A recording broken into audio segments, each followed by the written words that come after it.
Here's Johnny. I'll be back. And you will know my name is the Lord. I'm walking here. I'm sorry, Dave. I'm afraid I can't do that. Groovy. Welcome, ladies and gentlemen, to Box Office Pulp, your one-stop podcast for movies, madness, and moxie. I'm your host, Cody, and joining me today are my co-hosts, Mike and Jamie. But more importantly, we have a special guest star today. Everyone give a warm welcome to the director of the In Search of Darkness trilogy, Mr. David Weiner. Hey! I tried really hard not to do that like Kermit the Frog, I swear to God. Mr. David Weiner, hey! I do Kermit very well. It's great to be here. Thanks for having me, guys. I think we're all really huge fans of In Search of Darkness, so this is a real treat for us. I'm so excited you're here. I can't wait to kind of dive into the sausage making process on these things, because I honestly have no idea how you put together a 4+ hour documentary on anything. It seems exhausting. I don't know how you maintain the energy to do it 3 times. Well, I didn't do it all at once, so that is the first step. Yeah, well, I listened to you guys dissect In Search of Darkness Part 2, and I really enjoyed listening to you guys and your. Oh, good, and you still called in. That's well, it was your candid take, and listen, I think you had lots of interesting and valid thoughts about things that you liked and didn't like, and I'm very used to that with the In Search of Darkness trilogy, because I think it's gotten wonderful feedback and support from fans, and lots of love. But there's a couple critiques that I think are incredibly valid, and I think it goes to the structure when you're talking about 4.5 hours, and now In Search of Darkness Part 3 is the longest at 5 hours and change.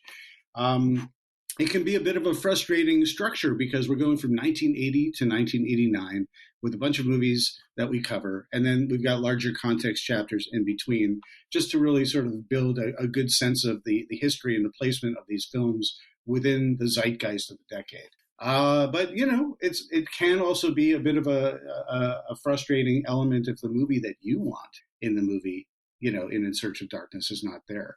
And I just wanted to say that Part 3 is kind of a bit of the solution to that, because so many people ever since Part 1 have been saying, "Oh, I love this and I love that. Why didn't you do X, Y, and Z? Why didn't you do this movie? Why didn't you cover that?" And then I did my best to cover as many as I could in Part 2. And then they're like, "This is great. This is even better. It's more eclectic. But how could you? It's an absolute crime. How did you not do X, Y, and Z?" And so what we decided for Part 3 was we really wanted to ingratiate the backers and the horror fans to dictate what the content would be, which movies we would cover. And we did a survey. We did a poll from the survey. I've been taking very, very meticulous notes ever since the beginning of Part 1, looking at Letterboxd and what people have to say, listening to your podcast. And I could say confidently that we're still not including the movie that you want. You could do 99 out of 100 and there'd still be that complaint. Like, oh, come on. You didn't do Babysitter Killers from Space Part 9? Why not? Well, it's on the list. No, there's hundreds of movies that came out in the decade, and with 14 hours of an exploration of In Search of Darkness 1, 2, and 3, there's still hundreds that we have yet to get to. But I could say confidently that all the material, we've got 79 movies that we talk about, plus the chapters in between. These are 100% chosen by the backers and the fans and the community, and it made my job easy this time. I will say, I saw the little preview clip that was forwarded to us, and I was really excited to see that in Part 3, they're covering stuff like Cemetery of Horror, or Cemetery Terror, excuse me. Yeah, Cemetery stuff Terror. I don't know that well, so it's one of my favorite parts of this franchise is popping it in and seeing a movie I had no idea existed and getting to go do my homework and watch that for the first time. That's my absolute favorite part of one of these documentaries, is just finding those little gems. Well, what's cool about it is like that particular title is from a Mexican filmmaker named Ruben Galindo Jr. These days he's doing reality television, but he is very proud of the movies that he made. He made 3 horror movies in the late 80s. And he's just an infectious interview with an infectious laugh, an enthusiastic guy. Was really happy to talk to us. And for me, what that represents is again going beyond sort of the North American border to talk about international filmmaking. So we have, Mexican filmmaker. We talk about Spanish entries. We have lots of Asian entries this time around. A lot more a focus on Canadian stuff, which you would think, well, wait, is that unique? But there was a thing that happened in the late 70s and the early 80s that was termed Canucksploitation. And, the likes of David Cronenberg and indie filmmakers got tax incentives from the Canadian government to make a lot of these great horror movies that we know, but we might not know is Canadian, like Prom Night or The Gate or My Bloody Valentine, Rock and Roll Nightmare, Black Roses, things like that. And so a lot of these movies owe their existence to tax incentives from the Canadian government. So it's pretty cool when you really start breaking down the story about why all these films exist. And it all kind of goes to the explosion of video technology and video stores and the need to create product for it. And we dive into that very specifically and that theme in this movie. Yeah, I love that. For me, So- what I Sorry, Mike, go ahead. really loves about your approach to all this isn't so much like focusing on, talking about this movie or this movie or this movie, like it's a best of list. It's those movies are also a representation of being able to talk about something greater within the year it's released, what's in the zeitgeist, just the overall feeling and kind of community and the meaning behind the entire decade in horror and what it's doing and things going on outside of the movie itself in media. It's true. What I have learned after making now 3 of these movies, but I kind of picked it up on the first one and I validated it on the second one. And I'm really playing up this element in the third one, just in terms of my perception of all of this stuff this decade, is that everything is on an even playing field. And it's for a very specific reason, because a lot of these movies, especially this third time around, you could argue are just not good films with whatever barometer you're using as your critical perception of them. That being said, these movies are important to all of us because it's not just about the movie.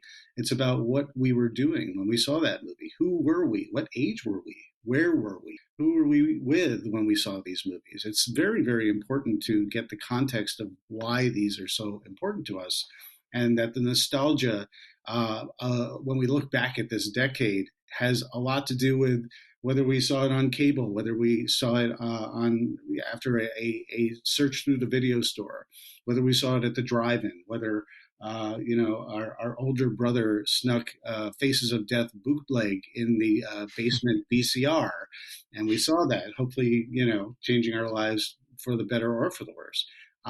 It's really important to remember that that is why we care about these films, because the perception of horror, especially this decade of horror, is that it's incredibly violent and it's incredibly people who don't understand the genre, they just look, they scratch their head.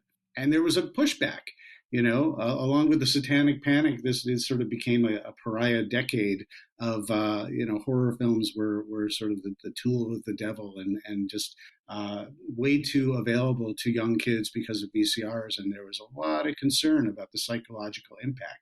So there's a lot to unpack with this decade, but it's the movies are just part of the story. Yeah, speaking of what was covered in the clip we were sent, I want so badly to own a t-shirt that says, "For the sake of the children, burn the video nasties." Like, all those old tabloid headlines are so unintentionally metal.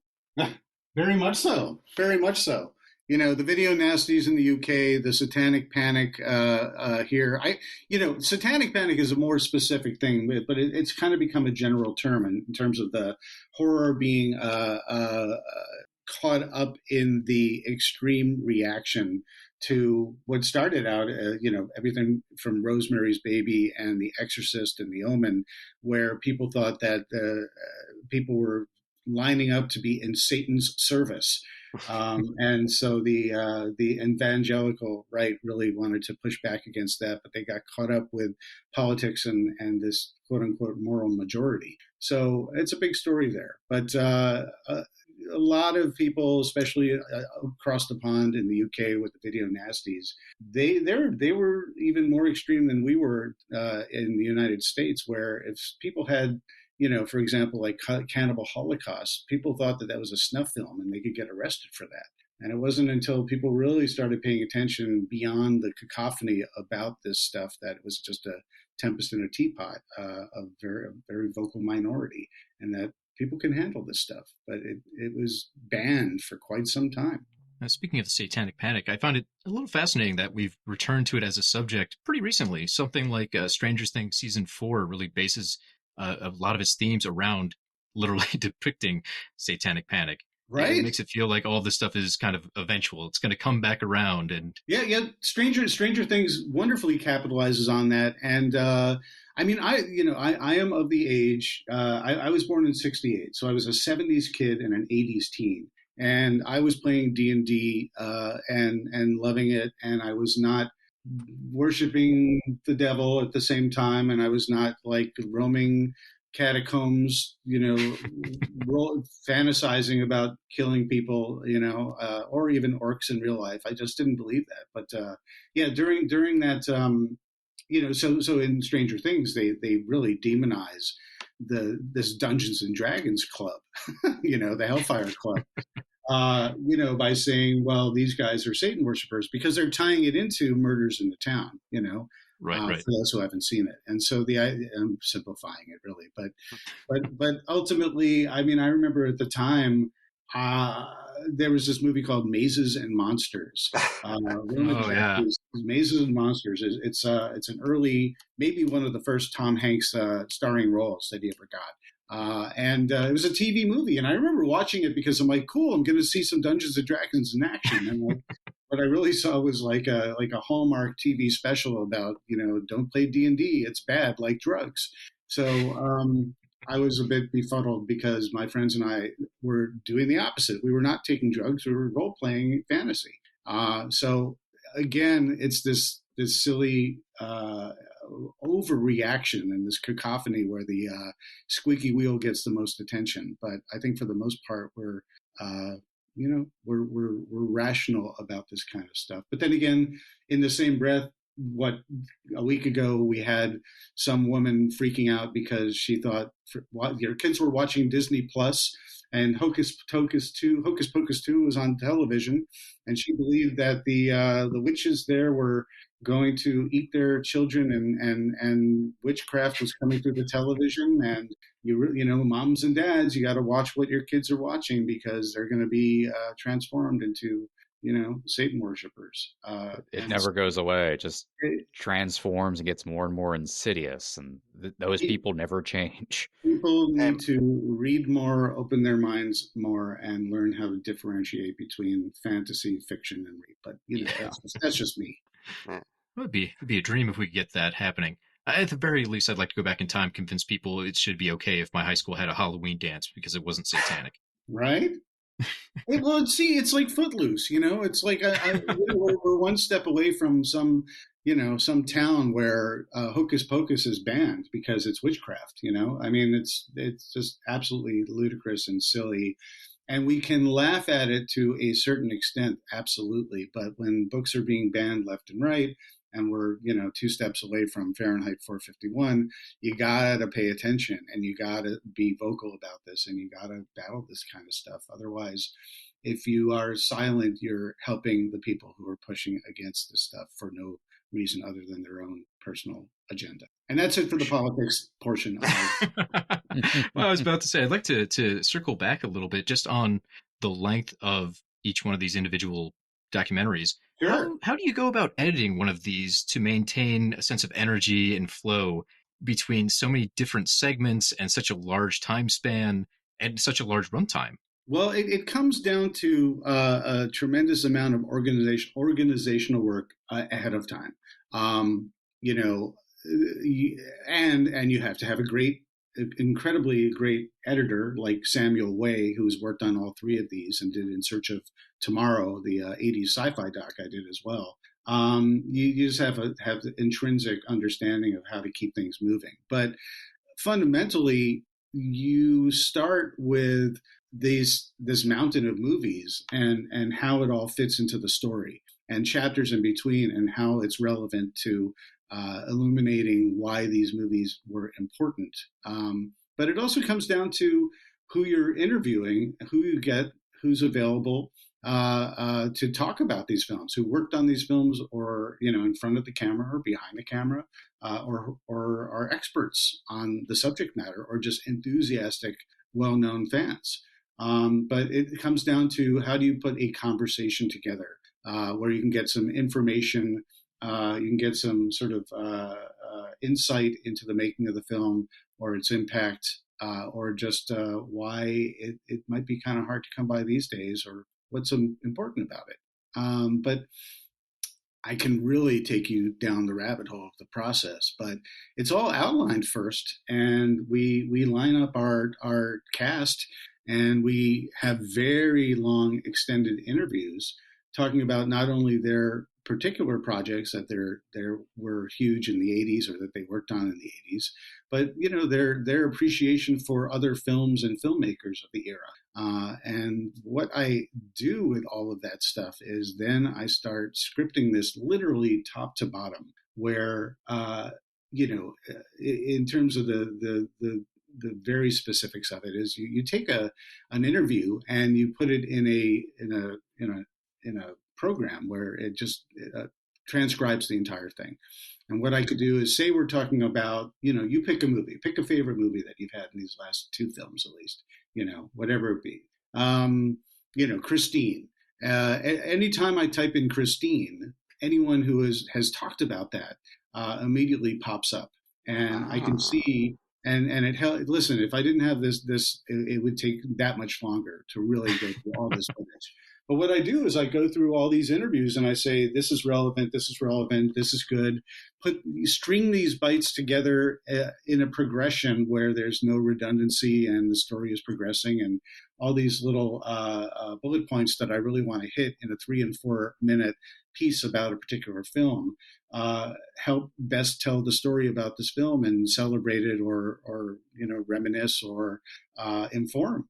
And then collectively, these things all come together. But tell me when you're bored.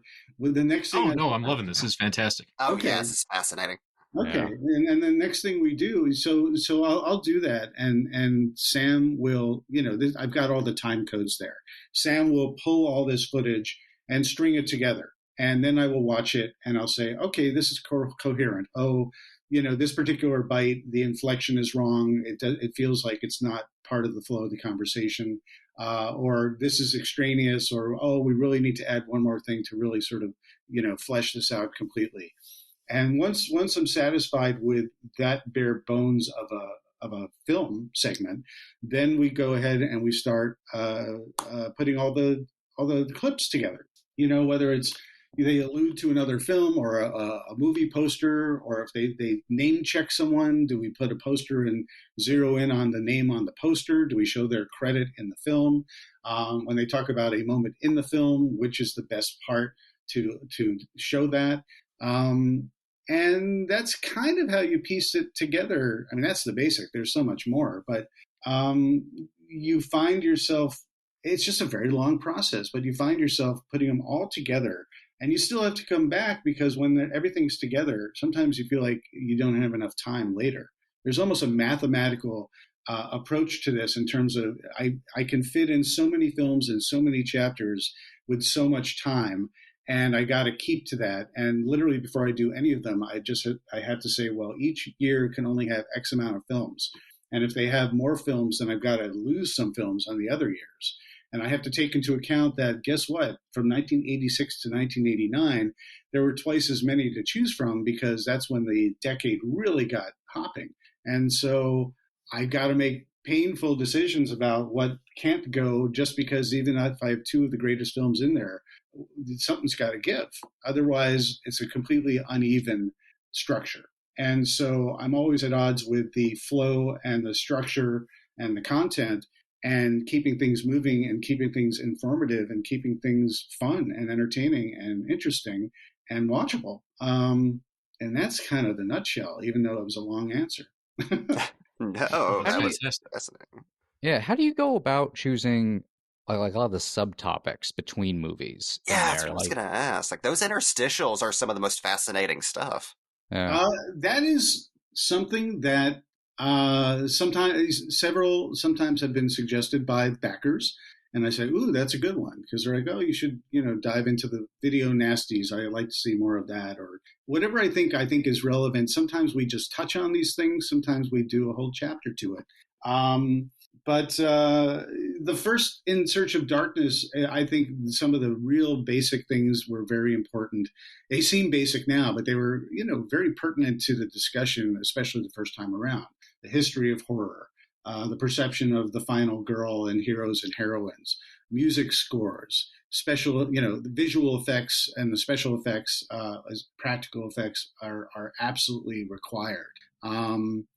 But after you hit some of the basics, and then you're in part two, one of the things, there's just more topics. I mean, this is a conversation about a decade, and you could just go on forever. You guys have a great podcast where you were talking, week after week after week after week, episode after episode, about a never-ending supply of discussion points, right?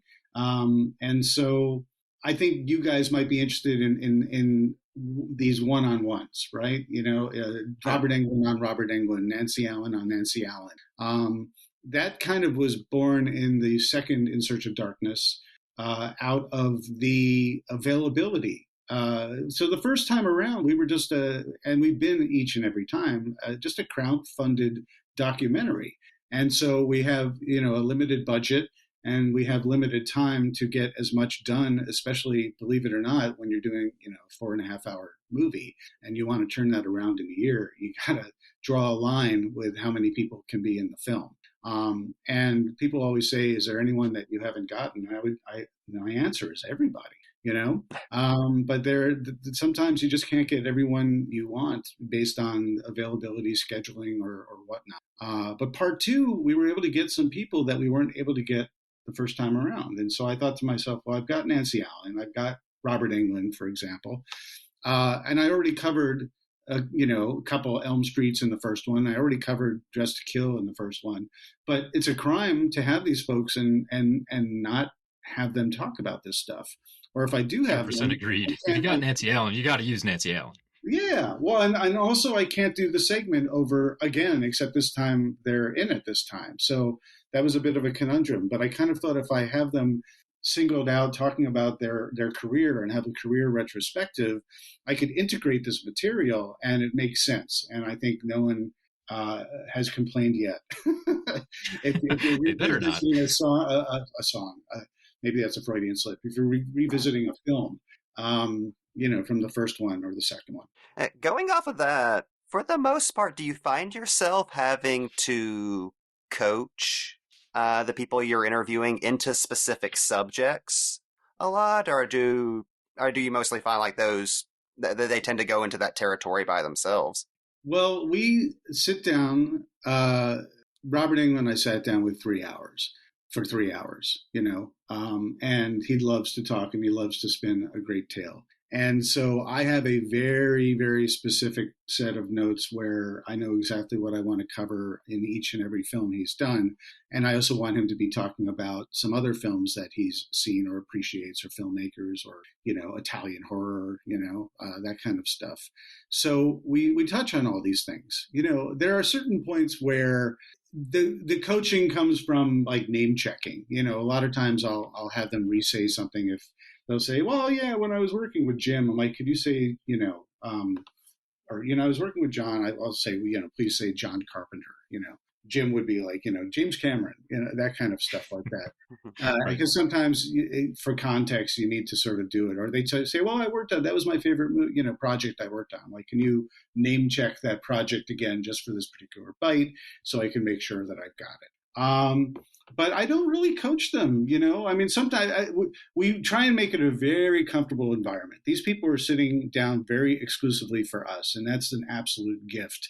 And I think that's one of the advantages we have for these films is that they know that they're going to be sitting down for at least 45 minutes to an hour, and we often go 2 and sometimes more hours.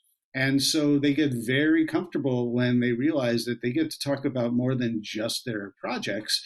They get to talk about a whole genre and their love for it or their lack of love for it and why. And the conversation really goes all over the place. But I have a very specific structure that I like to go whenever we do an interview. Yeah, they don't need to be coached. They're either bringing it or they're not, and it's all very honest. You can definitely see the enthusiasm when they talk about these subjects. Like, it's so great hearing, like you said, just like Robert Englund talking about giallo and things like that. Mhm. Subjects you'd never normally hear them talk passionately about.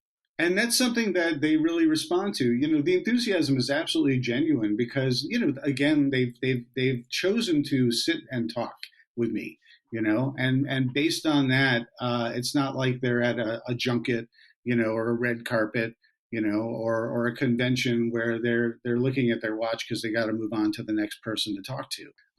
So they get very, very comfortable, and I do my homework, and so when they detect that I'm knowledgeable about their career and not just a movie they did, and I'm there to cheerlead a movie that they probably wrote off as no one cared about it, like 976 Evil, for example. He's like, well, here's the deal. I did this because I wanted to do it, and and it didn't turn out the way I wanted to, and here's the reasons why. He has a forum to finally sort of get it off his chest, and I've just got to learn how to condense it to make it, run with our structure and running time. But everyone is very comfortable talking, and when they recognize that what they're talking about, and you can have an informed, intelligent conversation, and even hook them up here. Again, it's a casual environment, so they can stop and start. They can start again. And if they're like, "Oh God, who's that DP that I worked with?" We could say, "Oh, don't worry about it. And we'll look it up. We'll feed the name to them, and then they'll say, all right, so when I was working with Dean Cundy on XYZ, they could sound. We want them to look their best as well. And I think when it all comes together, it's ideally it doesn't sound rehearsed because it's all off the cuff and it's conversational, but it's with someone who is into the conversation and into sharing. And you talk about what was craft service like on that set, and they're like, oh, that seems like a silly question, but wait, there was that one day that they didn't have the donuts, so we had to do this, and that was the day we changed everything, and that's how we got Freddy's glove. It's like, I'm making that one up, but it's like, weird things connect the synapses that come up with some unexpected stories that they haven't thought about in years.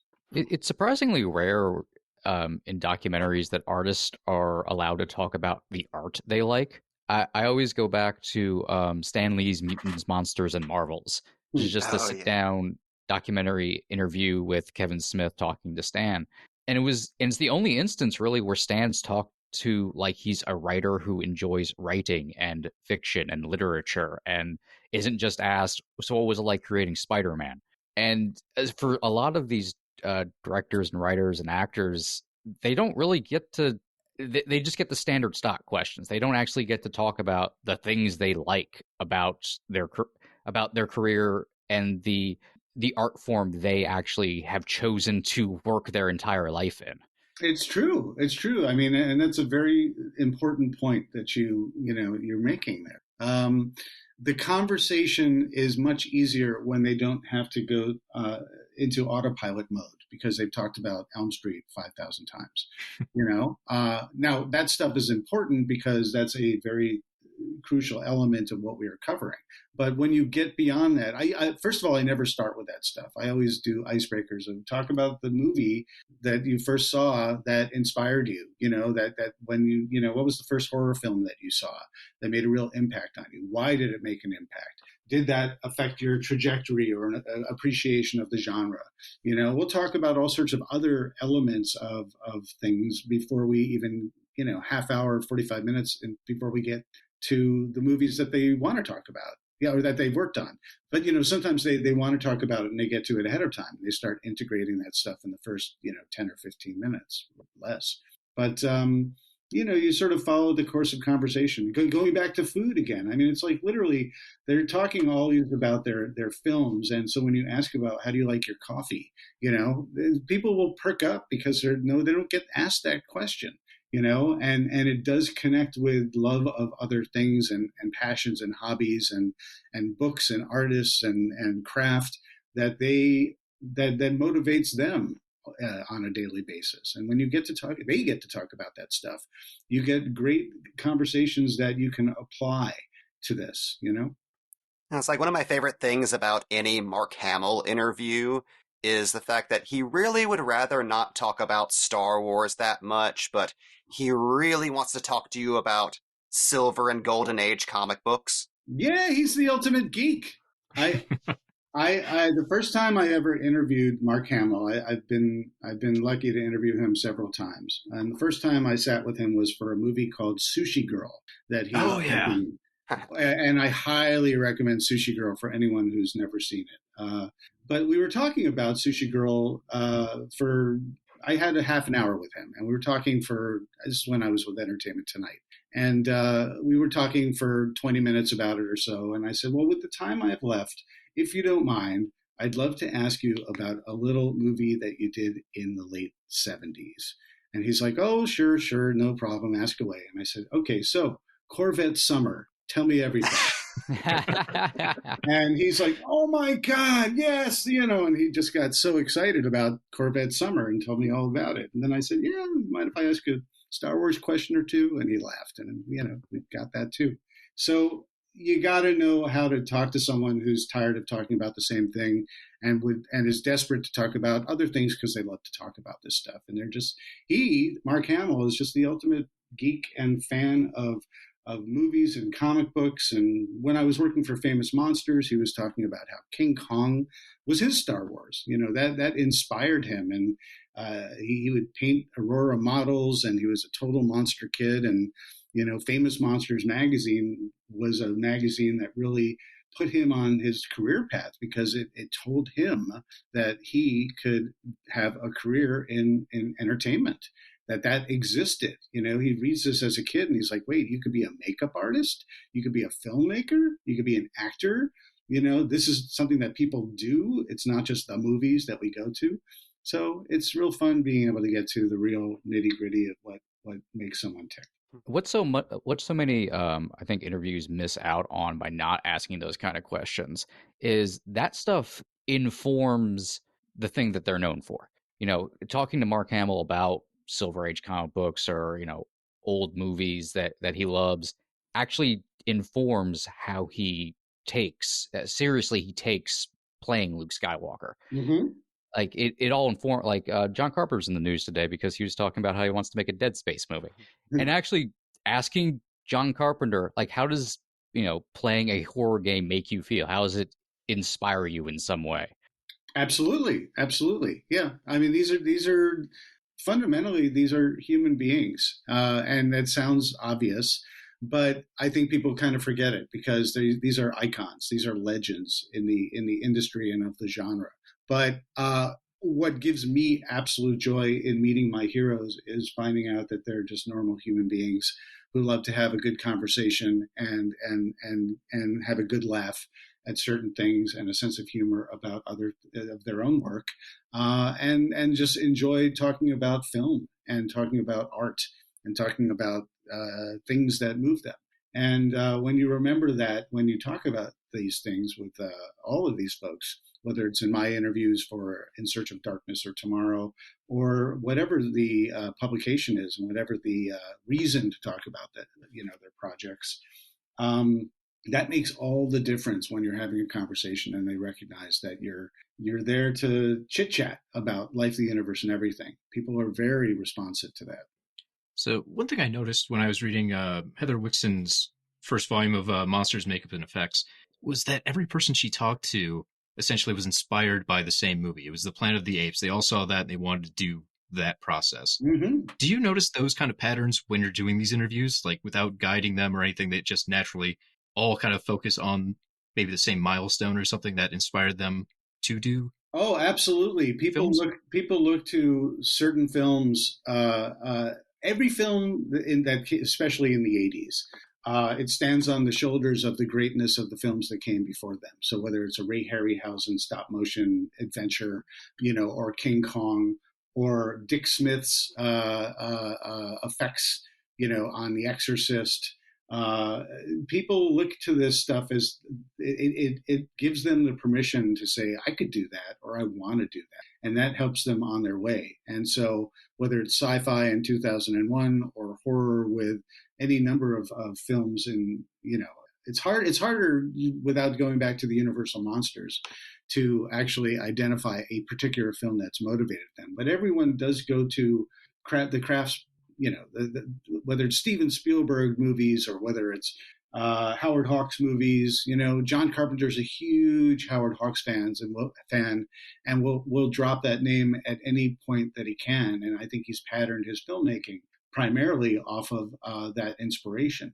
So Joe Dante, even Cronenberg, they were moved by movies in the '50s that really affected them. And they were fans of films first, but then they saw opportunities to say, well, they could do it, now I could do it. Screaming Mad George, who is in Search of Darkness Part 3, he saw Harryhausen films, and that blew his mind when he was growing up, because he was sort of on a steady diet of Godzilla films in Japan. Next thing you know, he sees Jason and the Argonauts, and that really perks him up. But then he's older, and he sees Rob Bottin's work in The Howling. And then he sees Rick Baker's work in American Werewolf in London. And he says, I want to do that now. And that put him on his path to make his own mark in 80s horror. And I really love it, too, because you find those kind of common inspirational points, but you get to see how each person took it in a very unique direction. Plus, I'm always curious what it's going to be. What's the thing right now that's going to inspire kids 20 years from now to go, oh, I saw It Chapter 1 in theaters, and I knew I had to go become a writer or become a horror person, or maybe just be a clown. I was going to say, or be a clown, just to confront their fears, because that's what I have to do. It's one of those things where anything can really be that spark that ignites the flame of somebody's career. I am of the generation where Star Wars rocked my world and changed my trajectory, and I could say that definitively. I walked into that theater, and I just wanted to see a cool adventure where I saw the commercial looked great, and I couldn't wait to see it. And it just blew away my expectations as a kid. And I walked out feeling absolutely exhilarated, and not only wanting to see it again, but to learn how they made it, how they made this film. And that put me on a path to understanding what filmmaking was all about. And so when I was a little older and I got to see American Werewolf in London, I myself wanted to discover the tricks on how Rick Baker changed David Naughton into a werewolf. And that put me on a path wanting to make my own films one day, and study film and go to film school. And it only takes one indelible experience to really set you on the right path, knowing exactly what you want, if you're lucky enough. To return back to directorial choices, since we kind of broached that a little bit here, how did you settle on the kind of clip style, especially in part one that you used, where you let someone speak for maybe 30 seconds and then you use them as a launch point for the next person's talking points, rather than just having them sit down and give a straight 2-minute interview? I think 5 hours would seem like 10 hours if it's as simple as that, really. I think what's important when you're focusing on a segment or a chapter and an interview is you want to get the energy of people's body language and facial expressions. So that's important to establish the person and their enthusiasm about what they're talking about. But you need to illustrate what they're talking about. We all have imaginations. We can all perceive what they're talking about without having to cut to a clip. But when a clip is readily available to illustrate exactly what they're talking about, why not go to the clip? And so it's painstaking because we have, thousands across 14 hours. and it's an absolute labor of love, but I wouldn't have it any other way because I love being able to have the opportunity to show while they tell. And that point makes perfect sense. I just think if I were in your shoes, I probably would have tried the long form and realized, oh, I've made a horrible mistake before having to go back to the drawing board and start Well, over. you start when you start. I want to make a documentary about a topic. You have to make key decisions that are consistent in terms of how you're going to present your material. And what do you have to illustrate this material, and what kind of budget do you have? Can you have a roaming camera and go on location and go to places, or is it we're going to sit in a studio or go to someone's home, and the rest is going to have to be graphics and clips and imagery and illustrations? How are you going to do the illustrations? If Bill Moseley is going to talk about his pitch for another Texas Chainsaw Massacre 3, and you can illustrate that with some cool animation because you have a really great guy. That's the way to do it. So, do you kind of feel the let's say the death of special features on DVDs is giving rise to documentaries like yours? So it feels like over the last 10 years, we've gotten things like Crystal Lake Memories, which is 6.5 hours long. Never Sleep Again, that's 4 hours long. Each segment of In Search of Darkness is about 4.5 plus. I don't even know how long Leviathan is.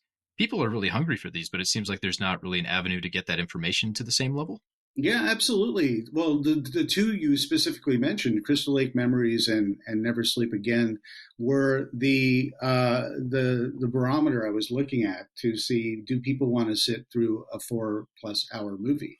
When we first crowdfunded in the first In Search of Darkness, it was not our intention to do a 4.5 hour film, but the structure and the intention demanded it, because Robin Block, the CEO of Creator VC, who's the mastermind behind all this stuff, he said, David, I want to make a movie where we cover a whole decade, 1980, 1989, and we're just going to do every movie one after the other. And I said, that sounds awesome. Robin, you do know that there's hundreds of movies, that came out during that decade. And we got to pick and choose, and we got to create some sort of palette cleanser in between with some larger context, all that kind of stuff. But in order, again, going back to the mathematical equation, I said, well, if we say at the very least we do 5 movies per year, and then we have a chapter that's at least 5 or 10 minutes. I mean, I wanted to do 10-minute chapters. At what point are we flying over a 5-hour mark and we're already too far? How much time do we get to give to each segment? So I looked, and once I knew that we were going to be sailing past 4 hours, I looked to those movies as inspiration. I said, people love these movies and they return to them and they talk about them. They return to them again and again. The horror fan, you guys and me, I think, are a different breed when it comes to the consumption of this content. We're hungry for information. We're hungry for the stories about how these films were made and the struggles and the challenges and the triumphs. And I think with the success of special features and, Shout Factory and, Vinegar Syndrome and Severin films, whatever it may be, people buy it specifically for these extra features to really do the deep dive into it. And so it's a whole culture of consumption that is demonstrating their enthusiasm by saying, we've consumed your movie, now we want more. We wouldn't have made an In Search of Darkness Part 2 if the reception was not so overwhelmingly positive. And after we did Part 2, I was like, I'm so glad everybody wanted a Part 2, but I guess that's probably it. And then even more people, said more. And why didn't you do all these films that I wanted, I look at things like Letterboxd, which is the ultimate in candid criticism. And I found so many people. I mean, I felt like someone was handing $20 at the door at Letterboxd because I couldn't believe how many people were saying, I could watch this 24/7. Bring on Part 3. Do one for every decade. All this great stuff, which is the ultimate compliment. Yeah. And so here we are. We've now capped the trilogy with another film that's the longest of the 3, and I only made it that much more that much longer because everyone has said more, more, more. We would love to have that. And so it's just incredibly rewarding for me as a fan and as a bit of a completist that knowing I still have hundreds of movies still to go. I think we really have a great cross-section tale over 14 hours with this trilogy, talking about one of the best decades in film. Do you see yourself in a decade coming back and doing your own legacy sequel to the In Search of Darkness series? A legacy sequel? What define legacy sequel so I can answer properly? Oh, the idea of Scream 1 being followed by Scream 2, 3, 4, and then Scream with the same title, but you have your legacy stars returning. So it's half reboot, half sequel. A requel. A requel. Oh, you're a requel fan. Right? We got to settle a term on that. Yeah, I'm not well, anyway. I don't know if I'm a fan of the word, but I do like the concept. But, well, here's the thing. We can always do more 80s horror, but I think everyone is primed for a different decade now. And so we would love to do 70s, and we are looking to do 90s next. So we would do In Search of Darkness 90s. Right now, we're in very early development on that. Ooh, that's so exciting. I'm so excited for that because the 90s is, I don't know why people just go, and then horror stopped for 10 years and then picked back up. Unless you were at the video store and you saw all the stuff that went straight to DVD, and there were plenty of great movies on the big screen and lots of trends, the serial killer trend, the meta film Kevin Williamson trend. Yeah. There's lots going on, and of course the integration of a growing and slowly getting better, but mostly bad CGI integration replacing practical effects. There's lots to discuss, and it's a very different take on a different decade that is an evolution in many ways from the 80s. It's just a different business model almost with the stuff that came out and why. And so I think that's ripe for discussion, and it's easy to tap a lot of the people who are doing these things because they are all basking in the love at Monsterpalooza and horror conventions. A lot of the casts and filmmakers from these films, and this is becoming an industry. Talking about Never Sleep Again and Crystal Lake Memories and such. Horror. It's like Halloween. Is a very merchandisable holiday now and more than ever before, like when it wasn't probably 10, 15 years ago. I mean, now we all depend on Spirit Halloween to pop up in some dead store around the corner because it's Halloween and we need to get more cool stuff for our front yard, It's the only ritual we have left. Exactly. So I think 90s horror is ripe for the picking and the exploration, and we've had many people asking for it, and so we're keen to start working on that as well. I would also like to throw my hat in as the only person who's going to ask for a 5-hour documentary solely on horror silent films. I'd be really into it. I'm pretty sure I'm the only one, though. Mike, they might have a hard time finding Max Schreck to interview, though. Yeah, but you get the excuse to call it In Search of Silence. I think it's a great idea. And I think, there's like that whole era, there's forgotten films and there's lost films too. London After Midnight, Lon Chaney. We've got the pictures, but the movie's gone. I mean, maybe In Search of London After Midnight, and then you talk about all the other films like Nosferatu, and we'll get Willem Dafoe to talk about. Finally, let Doug Jones do it. Let him finally play Nosferatu. That joke, and you guys would get it.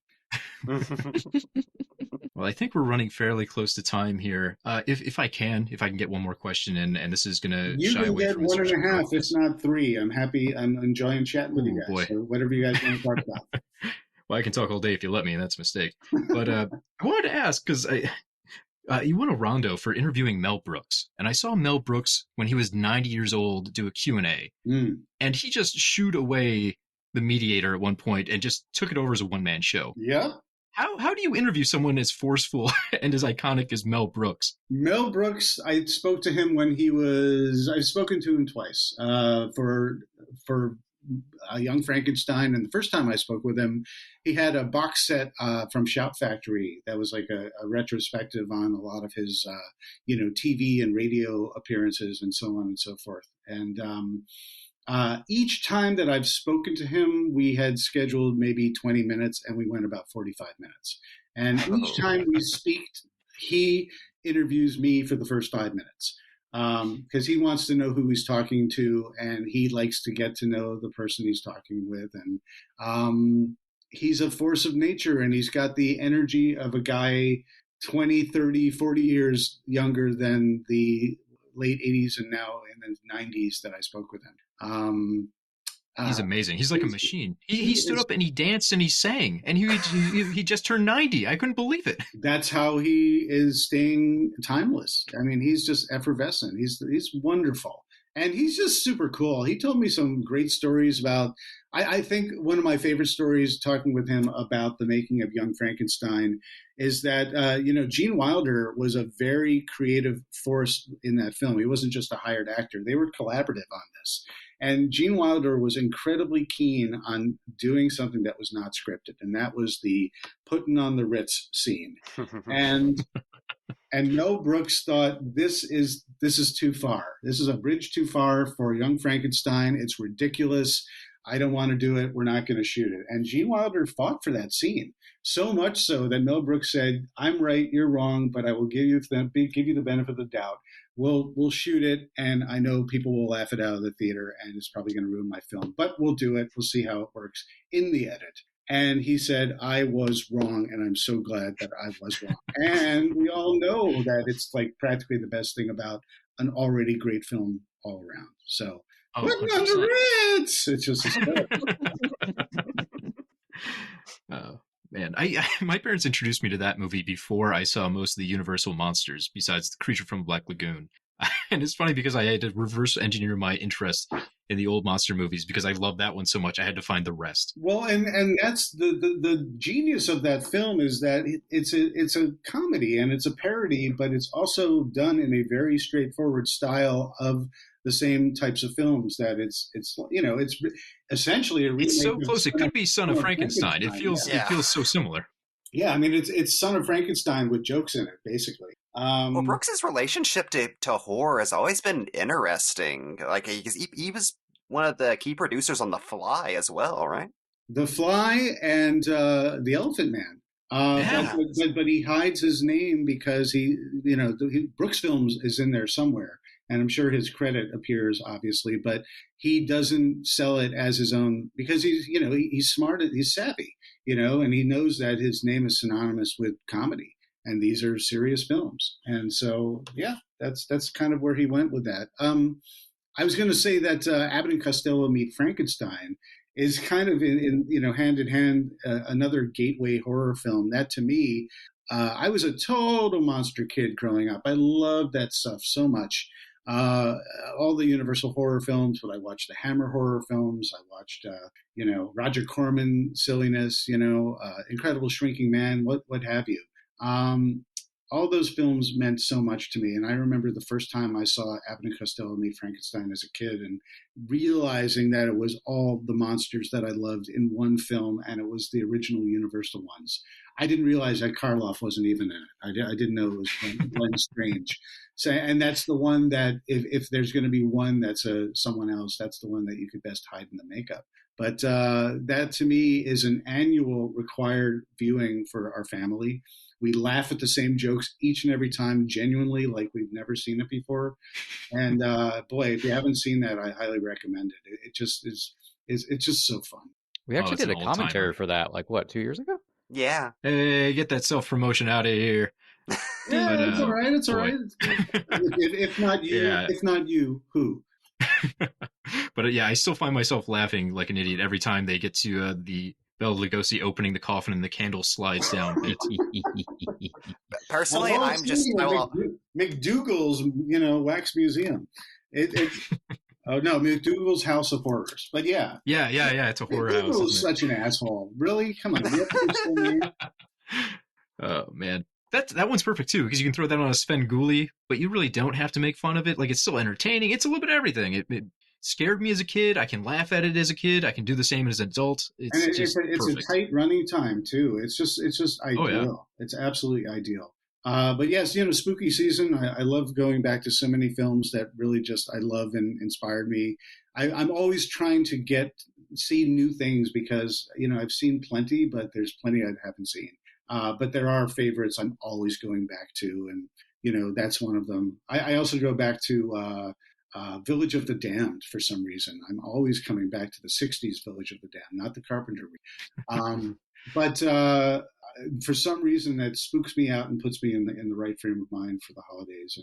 And I also find myself going back a lot to Tom Savini's remake of Night of the Living Dead. I don't know if That's you guys really underrated. Yeah, very It's underrated. a great film, and as much as I love the original Night of the Living Dead, this is just like a sort of a post Aliens era update, and I put that because it puts what's her name, Patricia, forgive me, but it's Tony Todd and Patricia Tallman. They both are toe to toe with defending themselves against the zombies, and it's just such a great film. Oh yeah, and Tony Todd has such a presence in it too. Oh, man, now I gotta put that on my watch list for the night. I gotta cram that in somewhere. Yeah, I feel like that's going to be one of the great what ifs of horror history. Is like, what if Tom Savini had really popped off as a director in his own right? Like, what would that have looked like?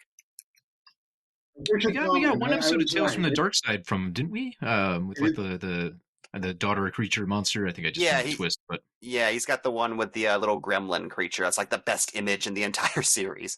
I was right about the Patricia Tallman, so my brain still works. It was there, lurking.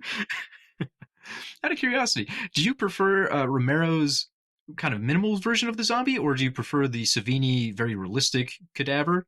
Or are you a fan of, let's say, like a Zack Snyder, Fast, Furious kind of zombie? What's your favorite zombie? Well, it's funny because Zack Snyder's remake of Dawn of the Dead I expected to loathe, and it had nothing to do with Zack Snyder because I didn't really know him at the time as a director and what he was capable of. I was very entertained, and I really loved his remake of Dawn of the Dead. I thought it's a very fun film. His most recent one, Army of the Dead, is that what it's called? Army of the Dead. I was not as enthusiastic about. But when it comes to the Romero stuff, I love it all. I appreciate everything differently. Some remakes I really embrace, and I don't compare it. It's apples and oranges because it's a remake. If it brings something to the table and it's a compelling, great, The Thing is a remake, of The Thing from Another World, Howard Hawks, produced. Yeah, fair point. And the Blob remake, I think, is really great. And the Fly remake, I think, is really great. And so they've carved out their corners of where they stand as original works. And so those I love. But, for every one of those, you have a Poltergeist or a Child's Play or a Cemetery or what have you. And I will not, I think anything to keep the franchise alive does not take away from the original ever, but it makes an obvious comparison, and sometimes they're good, sometimes they're not. But that's kind of my argument consistently, even with myself when I have to rationalize it. I'm like, oh, another remake. But I think to myself, well, if the Blob could be really good, if the Fly could be really good, if the Thing could be, a towering achievement, then those are all remakes, and they have a different spin on what came before 20, 30 years before. So why can't one of these remakes? And maybe they will be good. And that I felt that way about Dawn of the Dead. I was like, this is a very entertaining film, and I'm completely not comparing it to because it's just different enough to Romero's Dawn of the Dead. So it works for me. As fans, we can get a little too precious about that kind of thing. And I have to remind myself, remakes have been part of the business since the start. 1935, they had Mark of the Vampire, which is just a remake, apparently, of London After Midnight. Mm-hmm. So, you can go all the way back to this invention of the talkie and find remakes. So I shouldn't get too bent out of shape. Hollywood is remakes throughout the entire history of Hollywood. I think, in all fairness, what happens right now is that we're all the entertainment industry is it's churning remakes out and remakes and reboots and requels, whatever you want to call them, all the time. And so we're a bit tired of it. And we want we clamor for something new, and there's plenty of new, and we're not making enough noise about the new. And nothing frustrates me more than, oh, they don't make any new horror movies anymore. Yeah, you're not looking hard enough. Yeah, I can name off 100 right now if you want, but it's an absolutely true statement. And movies now like Smile and Barbarian, A24, A24 stuff, it's all great material, and so supported. And if Halloween Ends comes out, whatever you might think about the previous Halloweens, the fact that a whole new generation gets to experience Michael Myers and Jamie Lee Curtis, battling on the big screen, that we all win with that. And it doesn't take anything away from John Carpenter's Halloween all the way back in 1978. Arguably, part 2 isn't very good, depending on who you're talking to. And the person you're talking to is John Carpenter. So, Yeah, a very long time ago, I heard somebody put it very simply. Horror movies are all about too many sequels. And that's kind of a philosophy I've stuck to over the years. That's just part of the ride. Think about it this way, fundamentally, and then we should wrap it up because I do need to go. But I'm really enjoying talking with you guys, and I could talk to you guys all day long. But fundamentally, when you think about all this stuff, is like you have to remember Hollywood is a business machine, and it's the almighty dollar first, and the creativity is just a nice benefit that comes along with it. But movies need to make money, and studios need to make franchises to guarantee money, and also to make original content. And so you may be opposed to supporting a new Halloween movie in the theater, but fundamentally, by voting with your dollar, you get to allow, say, Blumhouse to do original programming that it wouldn't normally do if they didn't have a mint to have as a safety net from yet another Halloween movie or another Purge movie or another Paranormal Activity movie. So listen, you're not required to go see any of these if it's not your cup of tea. But that's how this whole business works, In Search of Darkness, we wouldn't have made a part 2 or a part 3 if people didn't show the interest that they have. And you got to vote with your dollar, and you get more, and ideally more creative and exciting projects. But you have to tolerate the less imaginative franchise installments, because that keeps the foundation solid to do other things and to also keep this all in the zeitgeist for future generations to discover. And speaking of voting with your dollar, let's make sure we get the plug in here, folks. You can pre-order your copies of In Search of Darkness 3, also physical copies of the entire trilogy until midnight on October 31st through 80shorror.com. So make sure you're doing that. Don't run out of time. Thank you, and may I add that you're ordering it, and what happens is by ordering it between now and Halloween, you get to have your name in the credits, which is super cool. Or you could put your podcast name, or your dog's name, or a loved one.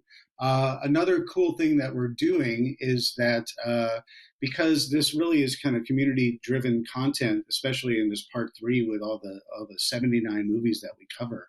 I want to be able to give back to the community and incorporate all of us. So I'd love you guys individually and everyone who's listening.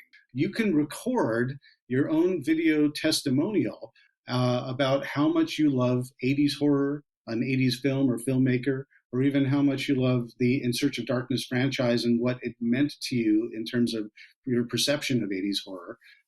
And what we're going to do is we're going to line those extremely extended credits, not only with your name in the credits, but we're also going to put as many, can't promise all, but as many of these video testimonials as we can to really talk about how the community loves all of these movies so much. And maybe there won't be a dry eye in the house when it's all done. But the best way to do that is you go to our socials at 80s Horror Doc on Instagram and Facebook and Twitter. And you know how there's a Linktree link. You click on that Linktree link, and then you'll see exactly how to do it and what to do in terms of your video testimonial. And I can't wait to see everybody talking from the heart about how much we all love this genre. You're the man. Everyone get out there, start recording stuff. Can't wait to see what everyone puts in here. These credits are going to be 3 hours long. It's going to be amazing. And the deadline for that is Halloween at midnight as well. Perfect. Well, David, thank you so much for joining us. Hopefully we didn't hold you too late, but it's been an absolute treat talking to you. I can't wait to see part 3. Likewise, I'm really enjoying being on your podcast, and the chewy pulp in my drink is something that's important to me. All right, folks. I think that's a wrap. Get the hell out of here. And like that, he's gone.